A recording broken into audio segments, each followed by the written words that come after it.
Disiarkan langsung dari Kementerian Kesehatan Republik Indonesia, Radio Kesehatan untuk Indonesia yang lebih sehat. Selamat sore Sobat Sehat dimanapun kamu berada, baik yang menyaksikan langsung melalui live Instagram Kementerian Kesehatan maupun yang mendengarkan melalui aplikasi siaran Radio Kesehatan dan juga di website kami di radiokesehatan.kemkes.go.id. Sobat Sehat masih hari Senin nih, semangat terus ya dan jangan sampai stres. Kalau stres yang ada kerjaan nggak beres-beres ya kan? Berbicara soal stres, di sini ada yang punya kebiasaan buruk nggak sih kalau lagi stres? Misal nih, jadi makannya tambah banyak gitu-gitu. Atau malah sebaliknya. Nggak hanya itu aja, banyak sekali dampak buruk dari stres itu sendiri. Makanya sore hari ini kita akan bahas topik menarik, yakni stres itu memengaruhi kondisi fisik kamu loh. Bersama narasumber kita, seorang psikiater yang merupakan psikiater di Pusat Kesehatan Jiwa Nasional Rumah Sakit Jiwa Dr. Haji Marzuki Mahdi. Bersama kita sudah ada Dr. Lahargo Kembaren, spesialis kedokteran jiwa. Selamat sore Dr. Argo. Selamat sore Mbak Yuren, selamat sore Sobat Sehat semuanya. Salam sehat jiwa. Salam sehat jiwa. Gimana kabarnya hari ini dok, sehat? Kabarnya luar biasa, baik. Mbak Yuren gimana kabarnya nih hari ini? Kayaknya Saya juga. segar nih ya, sehat juga pasti ya. Betul. Alhamdulillah luar biasa dok. Karena sore hari ini kan dapat kesempatan ngobrol langsung sama dokter Argo, jadi harus semangat dok. Walaupun hari Senin ya. Oke, semoga sobat I sehat di love rumah. Monday ya, Mbak Yuren. Betul, kan Monday katanya orang-orang Monster Day, dokter. Jadi ya banyak sekali lah Hmm, dimotivatednya daripada termotivasinya gitu. Dan semoga sobat sehat hari ini pun oke. dalam keadaan yang sehat ya, dan juga semangat seperti kita di sini. Dan hari ini kita akan membahas topik menarik mengenai stres nih. Dan cocok banget buat sobat sehat yang mungkin sedang berada dalam tekanan banyak hal sehingga lagi stres. Dan untuk itu, saya perbolehkan banget untuk sobat sehat yang ingin bertanya, silahkan menulis di kolom komentar atau SMS WA langsung di nomor 0821 3636 2018. Dokter, kita mengawali perbincangan di sore hari ini, dokter. Tadi kan sesuai judulnya ya, dokter ya, bahwasanya stres itu mempengaruhi kondisi fisik kamu loh. Emangnya benar, dok, stres itu bisa mempengaruhi kondisi fisik seseorang? Kalau bisa, mungkin bisa dijelaskan. Kok bisa gitu? Silahkan, dokter. Ya, jadi benar sekali Mbak Yuren dan juga sobat sehat semua bahwa stres itu kan merupakan bagian kehidupan kita sehari-hari ya sebenarnya. Jadi alamiah sekali kalau kita mengalami stres dalam kehidupan. Sekarang ini masalah kesehatan mental atau stres juga cukup umum ya dibahas oleh anak-anak muda, orang dewasa, orang tua. Jadi kesehatan jiwa atau kesehatan mental itu sama pentingnya tuh dengan kesehatan fisik kita. Jadi kalau kita ngerasa ada rasa sedih, cemas, khawatir, gelisah, marah, yang merupakan tanda-tanda dari stres, itu wajar dan alamiah kok. It's okay to not be okay dalam satu waktu kehidupan kita tuh. Yang penting tidak berlebihan dan juga nggak berkepanjangan. Nah, masalah stres yang mempengaruhi kondisi fisik itu benar banget. Karena gejala stres itu ada empat dia Mbak Yuren. Yang pertama itu adalah gejala emosi. Jadi moodnya tuh jadi terganggu. Jadi down, sedih, cemas, khawatir, gelisah gitu ya. Senggol, bacok gitu ya. Jadi sangat sensitif misalnya. Baru gejala stres yang kedua tuh adalah gejala fisik memang. Jadi ketika seseorang mengalami stres itu kondisi fisiknya bisa terganggu. Bisa mulai dari kepala yang terasa sakit, berat, leher terasa kaku rasanya, kemudian jantung kok berdebar lebih kencang, nafas kok menjadi cepat dan pendek, asam lambung menjadi naik, GERD muncul, kembung, mual, mau muntah rasanya, kulitnya gatal atau jadi apa merah-merah gitu ya. Nah, itu adalah gejala fisik dari stres dan biasanya gejala fisik ini hilang timbul dan berpindah-pindah. Kemudian gejala yang ketiga tuh gejala perilaku Mbak Yuren. Jadi gejala perilaku tuh seperti apa? Yaitu pola makan dan pola tidur yang berubah. Jadi Hmm. kalau orang lagi stres, selera makannya bisa menurun ya, tapi bisa juga selera makannya berlebihan, jadi meningkat. Jadi kalau sering makan terlalu berlebihan juga tanda-tandanya tuh kalau kita sedang dalam keadaan stres. Baru gejala yang berikutnya pola tidurnya terganggu juga. Nggak bisa tidur di malam hari atau yang kita sebut insomnia, atau malah tidurnya kebanyakan, pelor gitu ya, begitu nempel molor gitu. Nah, baru yang terakhir adalah gejala kognitif katanya. Kalau orang lagi stres, itu fokus, konsentrasi, dan memorinya menjadi terganggu. Sering lupa-lupa, procrastinating, sering menunda-nunda pekerjaan, suatu hal yang biasanya dikerjakan dengan cepat dan mudah, kok ini menjadi lebih lambat dan sulit ya? Nah, itu juga merupakan tanda dan gejala dari gangguan stres. Nah, jadi stres itu alamiah dan wajar, dan salah satunya setuju banget adalah keluhan fisik yang dirasakan oleh seseorang yang sedang mengalami stres. Mbak Yuren. Oke, nah dok, tapi kalau dilihat dari gejala tersebut nih ya dokter ya, itu kayak mirip-mirip sama ya kita kayak misal lagi kelelahan atau mungkin ada penyakit lain gitu. Terus membedakan antara ini stres dan ada penyakit yang mungkin terjadi dalam tubuh kita itu gimana dok? Iya, jadi yang namanya stres ini kan ada dua jenis ya. Hmm, Ada stres yang positif, itu namanya eustress. Nah, ini oke. justru yang akan mendorong kita untuk memberikan potensi yang terbaik gitu, mengeluarkan sisi terbaik kita. Itulah eustress. Tetapi ada juga stres yang negatif, yang namanya distress. Nah, jadi ternyata berhubungan sekali ya antara pikiran dengan kondisi fisik gitu. Jadi bagaimana stres itu muncul dan menimbulkan keluhan-keluhan di fisik. Jadi di otak kita ini kan ada berbagai area ya Mbak Yuren. Ada area di bagian depan itu namanya prefrontal cortex. Itu Oke. tugasnya dia mengamati, menganalisa berbagai sensasi, peristiwa yang ditangkap oleh panca indera kita. Apa yang kita lihat, apa yang kita dengar, apa yang kita rasakan dan alami, itu dianalisa oleh bagian otak depan, prefrontal cortex tadi. Dan kalau itu yang kita lihat, dengar, dan alami itu hal yang berbahaya, mengancam, tidak menyenangkan, dia akan mengirimkan sinyal ke bagian otak tengah, namanya amigdala. Inilah pusat emosi.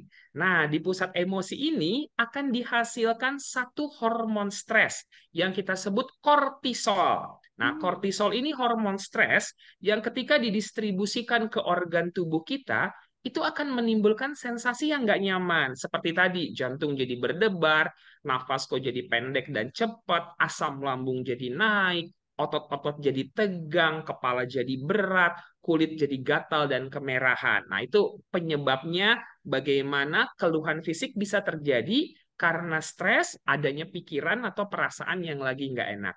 Bayuren. Oke, nah itu ya sobat sehat sedikit kita bisa membayangkan lah ya gimana stres ini bisa mempengaruhi fisik kita dan membedakannya ini stres kelelahan atau apa ya gejala fisik kelelahan atau gejala dari stres itu sendiri. Kalau dilihat tadi kan ada 4 ya dok gejala dari stres itu sendiri macam-macamnya. Apakah ini juga termasuk level dari stres atau kalau stres ini sebenarnya tuh ada levelnya sendiri, tingkatan-tingkatannya gitu?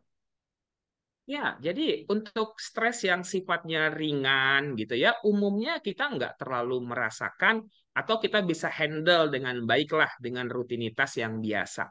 Tapi untuk stres yang tingkatannya sedang, itu kita perlu melakukan manajemen stres yang baik.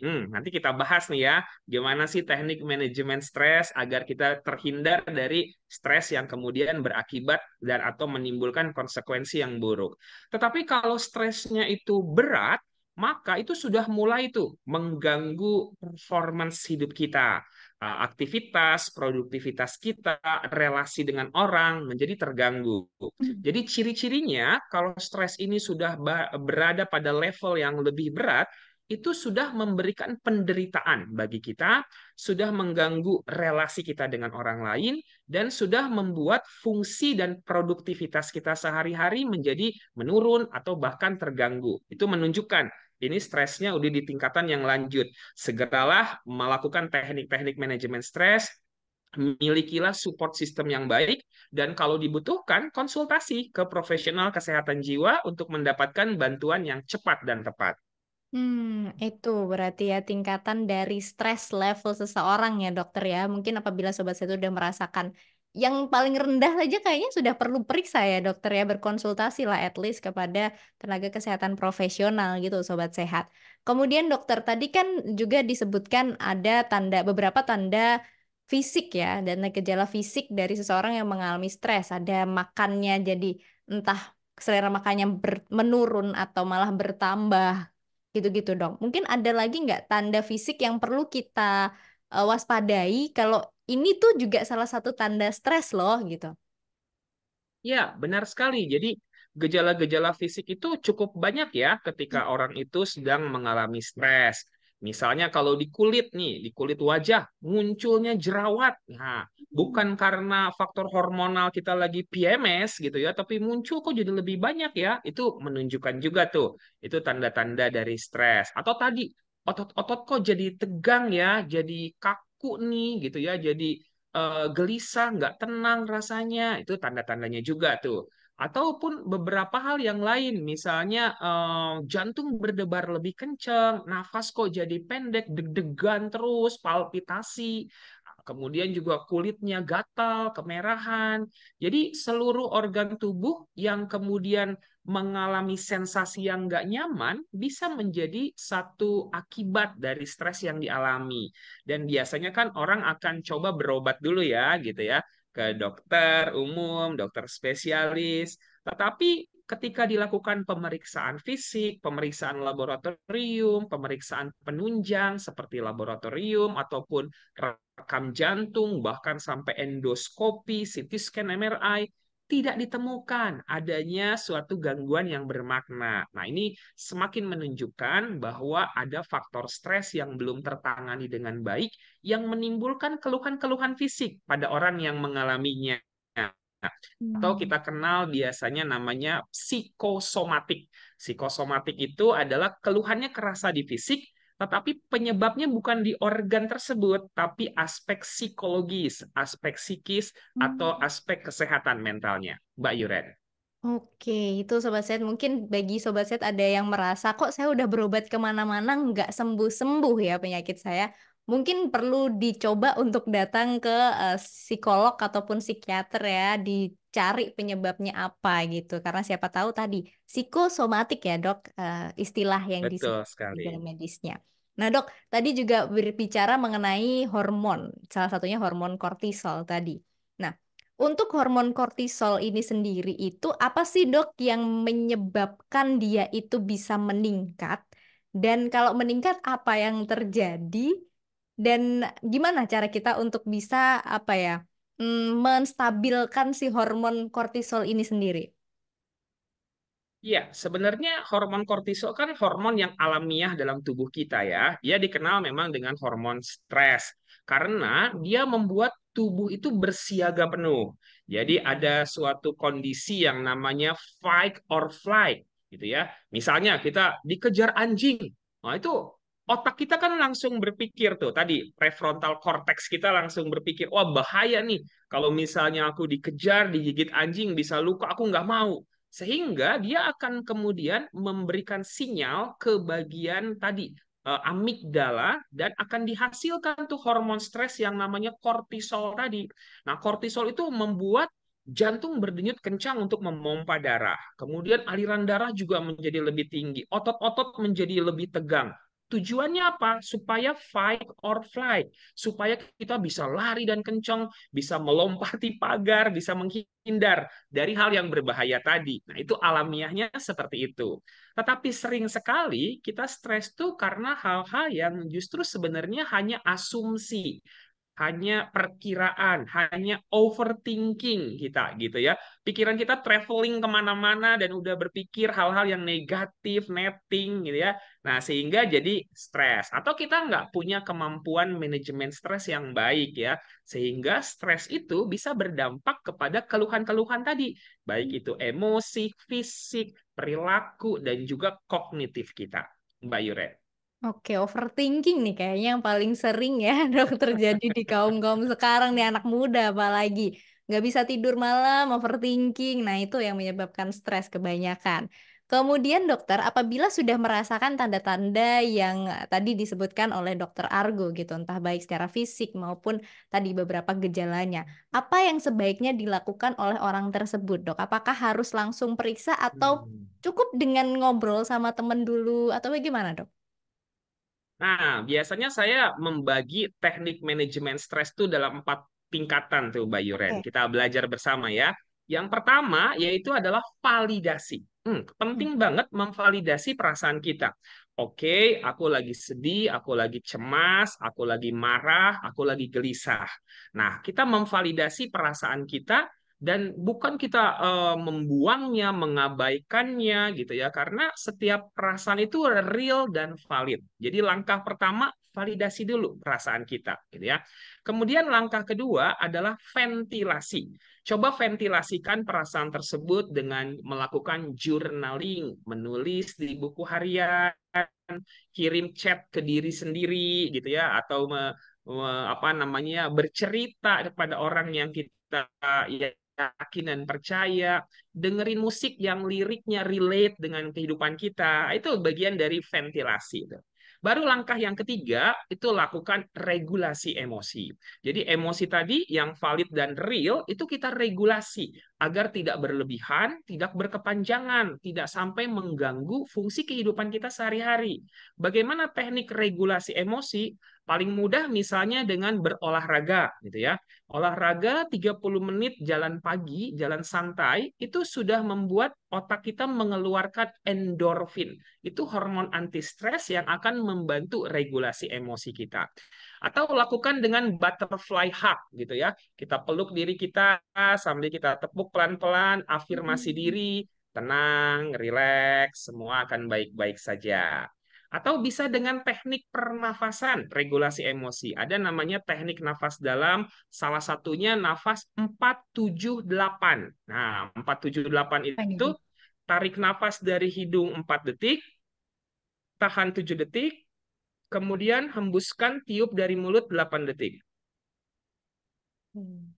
Lakukan 5-10 kali akan membuat kita lebih tenang. Kalau sudah coba tarik nafas dalam tapi masih stres, coba tarik tunai dan pergi jalan-jalan, Mbak Yuren. Itu cara terakhir ya, dokter tuh ya. Betul, Masih. nah, itu teknik-teknik regulasi emosi. Atau ada lagi yang lain misalnya teknik grounding, mindfulness. Nah, itu kita coba pelajari agar kita punya manajemen stres yang baik untuk meregulasinya. Baru langkah yang keempat, setelah tadi validasi, ventilasi, dan regulasi, lakukanlah konsultasi ke profesional kesehatan jiwa. Ada psikiater, ada perawat jiwa, ada psikolog, ada konselor, pekerja sosial, semuanya punya kompetensi, kemampuan untuk bisa menolong, membantu kita agar stres kita ini nggak terlalu berat dan tidak menjadi gangguan kejiwaan mungkin pada akhirnya kalau dibiarkan. Mbak Yuren. Oke, itu ya sahabat sehat ya. Jadi ada 4 tahap tadi yang mungkin bisa kita coba gitu ketika kita Hmm. mengalami stres dan jangan langsung lompat ke langkah ketiga yang terakhir tadi ya. Dicoba dulu langkah 1, 2 karena kalau tiba-tiba udah tarik tunai aja nanti takutnya lihat rekening berkurang tambah stres lagi gitu. Wah, Iya ya dokter bener ya. banget. Jadi harus sesuai stepnya tadi, sobat saya dicoba dulu dari langkah pertama Betul sampai sekali. langkah terakhir. Kemudian dokter, kita kan tahu mengenal dari Kementerian Kesehatan itu ada istilah cerdik yang terakhirnya kelola stres. Nah, apakah kelola stres ini termasuk 4 tahap yang tadi dokter ceritakan, atau ada lagi nih dok yang bisa kita apa ya, bisa kita adaptasi gitu? Ya, jadi manajemen stres atau mengelola stres itu banyak ya jenisnya Mm-mm. ya. Yang saya sampaikan tadi itu bisa dipakai tuh. Ada lagi yang namanya coping mechanism atau mekanisme coping gitu ya. Bagaimana kita secara sadar melakukan strategi mengatasi stres ini. Nah, mekanisme coping itu ada 4 jenis juga tuh, Mbak Yuren. Yang pertama, mekanisme coping yang problem fokus. Jadi fokus pada masalahnya apa dan cari nih solusinya bagaimana. Misalnya nih kita seorang pekerja gitu ya. Oh kayaknya kok aku agak stres nih, overload, overwhelm nih rasanya. Banyak banget yang harus dikerjakan dalam satu waktu. Oke, solusinya berarti aku harus priority management, harus berani berkata tidak, harus kemudian putusin hubungan-hubungan dengan orang-orang yang toksik misalnya gitu ya. Nah, itu adalah problem fokus. Jadi identifikasi masalahnya dan coba cari solusinya. Nah, itu yang pertama. Mekanisme coping yang kedua itu emotion focus. Jadi fokus kita meregulasi tadi emosi kita gitu ya. Nah, cara paling mudah adalah switching, berpindah antara hal yang bisa kita kontrol dan hal yang nggak bisa kita kontrol sepenuhnya. Nah, seringkali kalau kita stres, kita fokus pada apa yang nggak bisa kita kendaliin. Misalnya, masa lalu, pendapat orang lain, komentar orang lain di medsos, kenapa sih dia ngomong gitu, berperilaku begitu ya waktu rapat. Itu semua nggak bisa kita kendaliin gitu ya. Nah, dan juga seringkali kita menghabiskan emosi, waktu, energi kita terhadap hal yang nggak bisa kita kendalikan. Nah, itu bikin makin stres. Jadi, teknik yang kedua, emotion focus ini coba di switching kepada hal yang bisa kita kontrol sepenuhnya, yaitu pikiran kita, circle yang mau kita bangun, keputusan, sikap kita, semuanya itu bisa kita putuskan. Jadi fokuslah here and now, gitu ya. Karena pikiran kita tentang masa lalu misalnya, tidak ada cerita baru dari masa lalu. Masa lalu nggak bisa dirubah, nggak bisa diulangi gitu ya. Masa depan juga belum pasti, nggak ada kabar pasti tentang masa depan. Jadi nggak usah terlalu overthinking. Oke, aku mau fokus untuk masa kini aja. Itu emotion focus namanya.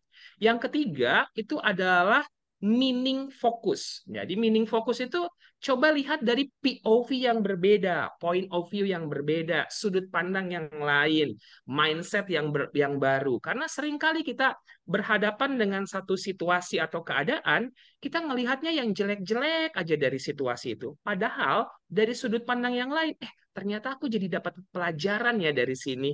Oh, ternyata aku jadi tahu ya bahwa hidup itu nggak cuma kebahagiaan, kesenangan, tapi ada kegagalan dan kesulitan. Tapi ini bikin aku jadi lebih matang nih, lebih dewasa. Nah, itu meaning focus. Baru yang terakhir adalah social focus. Jadi milikilah support system yang positif, yang kondusif, yang suportif. Orang-orang, circle yang cocok untuk kita bisa bertumbuh dan berkembang tentunya. Kira-kira demikian teknik coping mechanism yang juga bagian dari cara kita mengelola stres, Mbak Yuren. Oke, itu sangat dijelaskan secara lengkap banget sih Dokter Argo dan mungkin ini juga menyentil beberapa dari kita yang seringkali terjebak mungkin di dalam apa ya situasi yang banyak toksiknya tapi kita nggak berhasil lepas. Mungkin dengan adanya tadi dari Dokter Argo ya kita sudah mulai bisa menyadari oke saatnya untuk memfokuskan pada diri sendiri gitu kali ya Dokter ya. Betul, betul sekali. Oke. Ya. Nah, dokter ini sudah ada beberapa pertanyaan. Yang pertama dari Kak Cornelia Seisa, 25 tahun dari Kalbar. Dokter mau bertanya, kalau mengenai ansiri sendiri itu kayak gimana, Dok? Apakah Iya, beda jadi juga sama stres? anxiety itu kan gangguan apa cemas ya maksudnya ya. Gangguan cemas itu sudah merupakan gangguan kejiwaan tuh. Jadi ansietas itu dia ada beberapa jenisnya. Ada yang namanya panic disorder atau gangguan panik. Serangannya kita sebut serangan panik, panic attack gitu ya. Jadi orang yang mengalaminya itu seperti tercekik, seperti mau mati, seperti kena serangan jantung sehingga harus datang ke IGD, ke rumah sakit. Padahal waktu diperiksa ternyata normal. Nah, itu namanya panic disorder, kecemasan yang sangat intens. Kemudian ada lagi gangguan cemas yang namanya gangguan cemas menyeluruh, generalized anxiety disorder. Dari pagi sampai malam bawaannya cemas, khawatir terus tentang kehidupan-kehidupan sehari-hari. Tetapi dia nggak bisa tenang gitu ya, gelisah, nggak tenang, meskipun tidak seberat pada gangguan panik tadi. Baru yang ketiga, ada yang namanya kita sebut gangguan fobia. Fobia itu gangguan cemas ya pada objek atau situasi tertentu. Takut terhadap binatang-binatang tertentu, benda-benda tertentu, takut ketinggian, itu ada namanya tuh masing-masing tuh. Takut tempat tertutup namanya klaustrofobia, takut tempat ketinggian akrofobia misalnya. Jadi beda-beda tuh ya fobia-fobianya. Ada lagi gangguan cemas itu yang ditandai dengan perilaku yang berulang-ulang. Itu namanya OCD, Obsessive Compulsive Disorder. Jadi gangguan perilaku berulang, cuci tangan berulang-ulang, mengunci pintu berulang-ulang, menghitung berulang-ulang, menyusun sesuatu tuh harus sesuai dengan urutan bener. Kalau enggak cemas, gelisah gitu ya. Dan kemudian yang berikutnya ada yang namanya PTSD, Post Traumatic Stress Disorder, gangguan stres pasca trauma.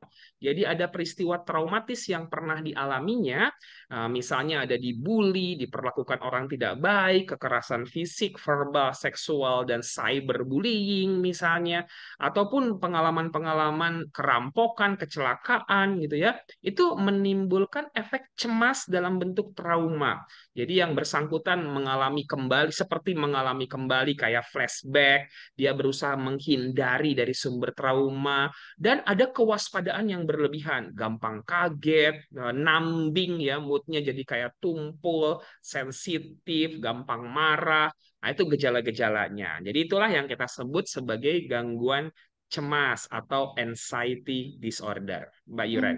Baik. Apakah ini juga bisa menjadi apa ya, salah satu yang akan terjadi apabila stres itu tidak tertangani dengan baik, Dok? Benar sekali Mbak Yuren. Awal mulanya dia menjadi sebuah stres ya, yang kita pasti coba untuk cope, untuk atasi. Tapi kalau nggak tertangani dengan baik, sumber stresnya masih tetap ada dengan intensitas yang tinggi, nggak ada support system yang ngebantu kita. Setuju banget. Ini bisa berujung kepada gangguan kecemasan atau anxiety disorder, juga gangguan-gangguan kejiwaan yang lainnya, seperti depresi, psikotik, skizofrenia, bipolar, itu bisa berujung kepada gangguan jiwa yang seperti itu, Mbak Hmm. Yuren. Oke, itu untuk Kak Cornelia. Semoga terjawab pertanyaannya. Kemudian ada dari Kak Mai Ilni. Bagaimana caranya menghilangkan overthinking, Dok? Kak, ini akan banyak yang tanya hal ini juga sih. Ya, jadi sebenarnya overthinking itu punya tujuan ya, membuat kita Hmm. lebih hati-hati, lebih waspada. Tapi kalau overthinkingnya terus-menerus dan itu sudah mulai mengganggu kehidupan kita sehari-hari, jadi nggak bisa tidur. Nah, ini setuju nih, harus diatasi. Nah, tekniknya sama sih seperti yang tadi ya, coba untuk validasi dulu perasaan kita, ventilasi, dan latihan untuk regulasi. Nah, mengelola pikiran ada cara yang khusus ya, memodifikasi pikiran.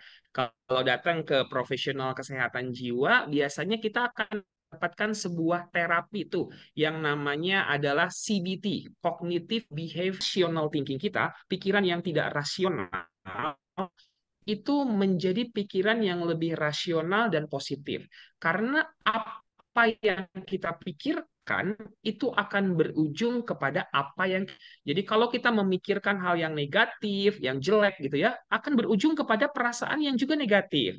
Nah, merubahnya menjadi sudut pandang yang berbeda, yang lebih positif dan baik, itu akan merubah juga perasaan kita. Jadi kita coba latih ya untuk agar overthinkingnya ini tidak sampai terlalu mengganggu kehidupan kita, Mbak Yuren. Oke, itu untuk Kak Ilni. Semoga terjawab. Dokter, kemudian sebenarnya banyak pertanyaan, tapi mungkin ini mewakili banyak banget orang-orang dan sobat Wah. sehat. Dari Kak Putih. Dok, apa langkah utama kalau mau konsultasi? Saya merasa mental saya nggak baik-baik saja. Apakah bisa ke RS atau gimana? Dan apakah di cover BPJS? Gimana nih, Dok? Ya, jadi Kementerian Kesehatan Indonesia itu memberikan layanan kesehatan jiwa yang sangat baik di berbagai daerah. Dan kita sudah tercover untuk BPJS ya semuanya. Jadi kalau mau menggunakan BPJS, silakan datang ke Vaskes 1 di tempat Bapak dan Ibu sekalian. Kemudian nanti akan dilakukan pemeriksaan oleh dokter puskesmas atau kliniknya. Apabila ternyata penanganannya ini butuh lebih lanjut, maka akan dilakukan rujukan ke rumah sakit umum yang memiliki polipsikiatri. Nah, di sana akan diperiksa oleh dokter psikiaternya dan akan diberikan obat. Tetapi kalau misalnya ternyata rumah sakit umum ini juga merasa perlu merujuk ke yang lebih tinggi, ada Vaskes 3, yaitu rumah sakit jiwa yang hampir di seluruh provinsi di Indonesia ini ada, dan obat-obatannya juga lebih lengkap dengan penanganan-penanganan yang juga lebih modern. Jadi nggak usah khawatir kalau misalnya memiliki gejala-gejala stres ataupun masalah gangguan kejiwaan, jangan ragu ya, datang ke fasilitas kesehatan terdekat karena bantuan yang cepat dan tepat bisa segera kita dapatkan, Mbak Yuren. Itu untuk Kak Putih, semoga terjawab ya, dan itu akan menjawab pertanyaan bagi Sobat Sehat yang punya pertanyaan yang sama. Dokter, nggak terasa kita udah ngobrol setengah jam, memang topiknya tuh seru banget kalau membahas masalah kesehatan mental. Jadi Ya. sebelum kita tutup, mungkin bisa diberikan pesan sehat kepada Sobat Sehat terkait topik hari ini, dokter. Oke, saya kasih closing statementnya pakai sulap aja boleh ya, Mbak Boleh, Yuren ya. boleh banget. Jadi di tangan saya ini ada sebuah Rubik yang kacau banget ya, lagi berantakan. Ini mungkin menggambarkan nih mental kita yang lagi berantakan, lagi stres gitu ya, lagi banyak pikiran, overthinking. Nah, hari ini kita belajar bahwa stres itu wajar kok dalam hidup kita sehari-hari. It's okay to not be okay dalam satu waktu hidup kita. Oleh karena itu, tadi kita udah belajar ya berbagai teknik manajemen stres. Coba untuk validasi, ventilasi, regulasi, dan jangan ragu, konsultasi ya ke profesional kesehatan jiwa. Dan kalau kita sudah melakukan itu semua, maka stres yang digambarkan dengan rubik yang kacau tadi bisa kemudian berubah menjadi lebih teratur lagi. Nah, mengelola stres perlu kita lakukan ya dalam hidup kita sehari-hari agar kehidupan kita bisa lebih berfungsi dengan baik dan produktif. Salam sehat jiwa. Salam sehat jiwa. Wah, luar biasa sekali ini ya closing statement dari Dokter Argo.